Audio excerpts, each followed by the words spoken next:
દર્શક મિત્રો, મહામંથન મંતવ્ય ન્યૂઝમાં આપનું સ્વાગત છે। આજે નર્મદા દર્શક મિત્રો, મહામંથન મંતવ્ય ન્યૂઝમાં આપનું સ્વાગત છે। હું છું ફૈઝાન। આજે ભરૂચ જિલ્લાના વાલિયા તાલુકામાં પૂર્વ મુખ્યમંત્રી શંકરસિંહ વાઘેલા અને આદિવાસી સમાજના દિગ્ગજ નેતા છોટુ વસાવા વચ્ચે બેઠક થવાની હતી।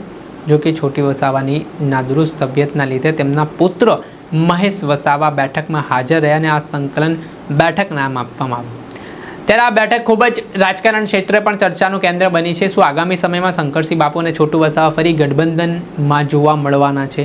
આગામી ચૂંટણીમાં શું નવા જૂની કરવાના છે? એવી અનેક ચર્ચાઓ પણ વેગવાન બની।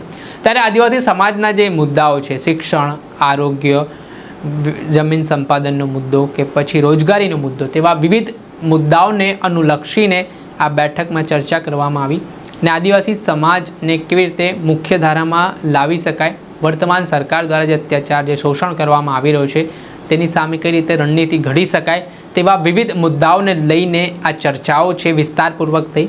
જે બાદ પૂર્વ મુખ્યમંત્રી શંકરસિંહ વાઘેલાએ મીડિયા સમક્ષ પણ વાત કરી અને શું કહ્યું તેમણે તે સાંભળો।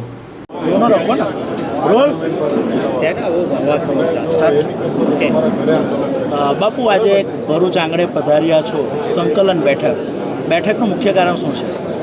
થોડા દિવસ પહેલાં આપણા છોટુભાઈ વસાવા, એમના દીકરા મહેશભાઈ વસાવા, પૂર્વ ધારાસભ્ય, એમની સાથે મળવાનું બનેલું ગાંધીનગરમાં। અને એ વખતે છોટુભાઈ સાહેબ સાથે વાત થઈ કે જે કંઈ બિલિસ્તાની મુવમેન્ટ છે એને આગળ વિચાર કરવા માટે જે ટાઈગર સેના એમની ચાલે છે, જેમનું હેડક્વાર્ટર જ્યાં અત્યારે એની મિટિંગમાં આપણે આ વાત કરી રહ્યા છીએ, તો મળવાનું થાય તો સારું। એટલે એ દિવસે આજે અહીં મળવાનું નક્કી થયેલું, એના અનુસંધાનમાં આવ્યા છે। સી દેશમાં એડમિનિસ્ટ્રેશન જેટલું ડિવાઇડેડ હોય, ડિસેન્ટ્રલાઇઝ એડમિનિસ્ટ્રેશન, ડિસેન્ટ્રલાઇઝ ઇકોનોમી એ સરકાર માટે, સમાજ માટે સારું। એટલે વહીવટી વિકેન્દ્રીકરણ, અને એમાં જ્યારે આખા દેશમાં સૌથી વધારે જે માલિક કહી શકે, મૂળ નિવાસી, શહેર, જમીન, જંગલના માલિકો, એની હાલત એટલી ખરાબ છે આરોગ્યની બાબતમાં, શિક્ષણની બાબતમાં, પીવાનું પાણી, ના લો એન્ડ ઓર્ડર, બધી રીતે માર એમના ઉપર આવે ને જેની સામે કોઈ પોતાનું કહેવાય એવું કોઈ ન હોય, એવા ઠેકાણે જો આ બિલિસ્તાન બને, જોહાર પ્રદેશ બને, આદિવાસી પ્રદેશ બને, તો એ પ્રદેશમાં ગુજરાત, મધ્યપ્રદેશ, રાજસ્થાન અને મહારાષ્ટ્ર, આ વિસ્તારની 58-60 વિધાનસભાની બેઠકો થાય। એટલું ગુજરાત 27 બેઠકોનું માલિક છે, બીજી 10 બેઠકો આદિવાસી સમાજ ધારે એને જીતાડી શકે એવી તાકાત છે એનામાં। અને એ કમિટમેન્ટ આપે જે સરકાર બને એ કે અમે એસેમ્બલીમાં આનો ઠરાવ કરીને રાષ્ટ્રપતિને મોકલી આપીશું કે બિલિસ્તાનની વાત જે કહી છે એમાં આની હિમાયતી છે। એ સમાજ મધ્યપ્રદેશ પર દબાણ કરે કે તમે બી ઠરાવ કરો કે મત નહીં આપીએ, એવું રાજસ્થાનમાં તો 2 MP જીત્યા અને હમણાં ગઈ લોકસભામાં, એવું મહારાષ્ટ્રના પણ। તો એના લીધે આખા સમાજની અલગ દુનિયા, તમે આજે તમે બિહારથી અલગ પડ્યા પછીનો પ્રદેશ એનો વિચાર કરો કે એરપોર્ટનું નામ બિરસા મુંડા એરપોર્ટ, ઝારખંડ આખું ઝારખંડ ટ્રાઇબલ બની ગયું છે, એનું ડેવલપમેન્ટ તમે જુઓ। તમે છત્તીસગઢ અલગ બન્યું, એનું તમે ડેવલપમેન્ટ જુઓ, હરિયાણાનું ડેવલપમેન્ટ તમે જુઓ, હિમાચલનું તમે જુઓ। તો જો અલગ બિલિસ્તાન બને, ઘણી તકલીફ પડે, કદાચ મહારાષ્ટ્રને, ગુજરાતે તકલીફ પડે, પણ તે તકલીફના આધારે એક સમાજને આખી દુનિયા બદલાય છે, એમની આખી ભાવિ પેઢી માટે, બીજા ત્રીજા માટે એક આખી દુનિયા બદલીને પોતે પોતાના પ્રશ્નોના માલિકને એનો જવાબ એમને જ આપવાનો છે, એવું માનીને અલગ બિલિસ્તાન બને એનો હું હિમાયતી છું।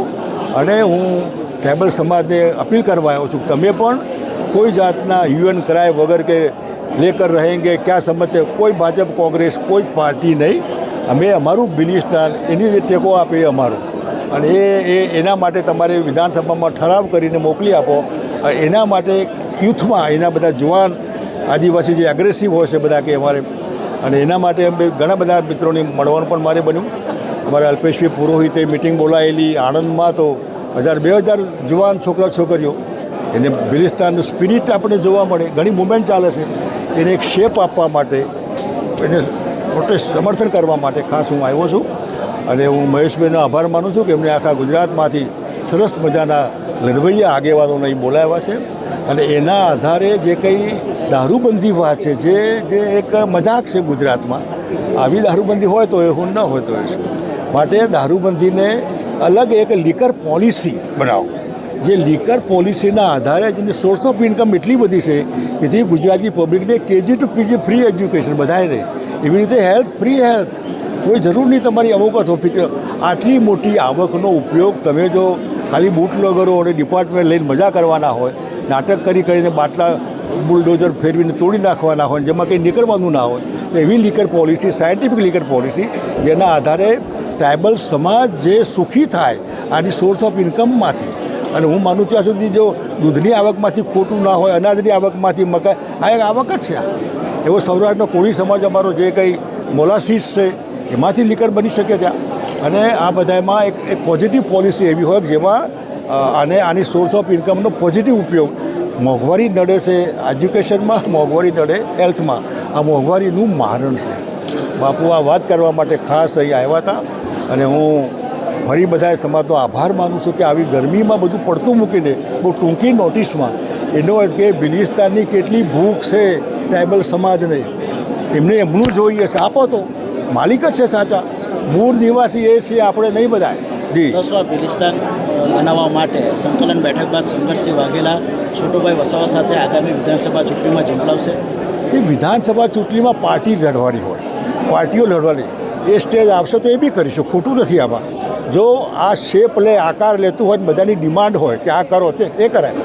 પ્રજા આપણી હાઈકમાન્ડ હોય, મારી તો છે જ, પ્રજા કહેશે એમ કરવાનું, ખોટું નથી એમાં કંઈ. અચ્છા, ચૈતર વસાવાની ધરપકડને લઈને તમારું શું માનવું છે?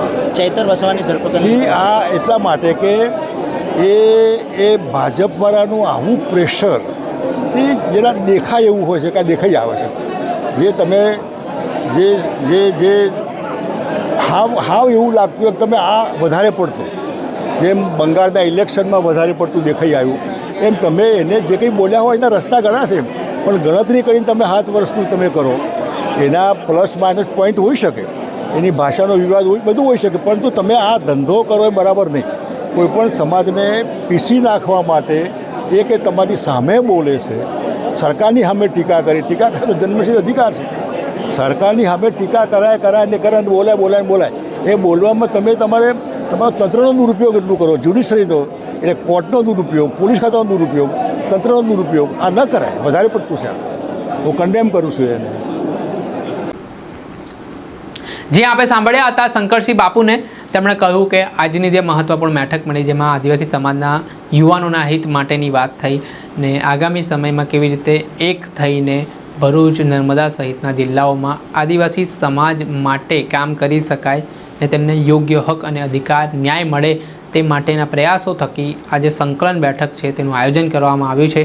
ને આગામી સમયમાં મહેશ વસાવા હોય, છોટુ વસાવા હોય, તેમને સાથે રાખીને હજી મુવમેન્ટ્સ છે તે આદિવાસી સમાજના હિતમાં ચલાવવામાં આવશે તેવી વાત પણ હાલ શંકરસિંહ બાપુએ કરી છે.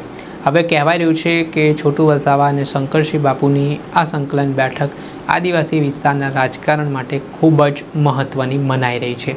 દર્શક મિત્રો, આવા જ વિડીયો જોવા માટે તમારી મહામંથન મંતવ્ય ન્યૂઝ ચેનલ જોતા રહો, લાઈક કરો, શેર કરો.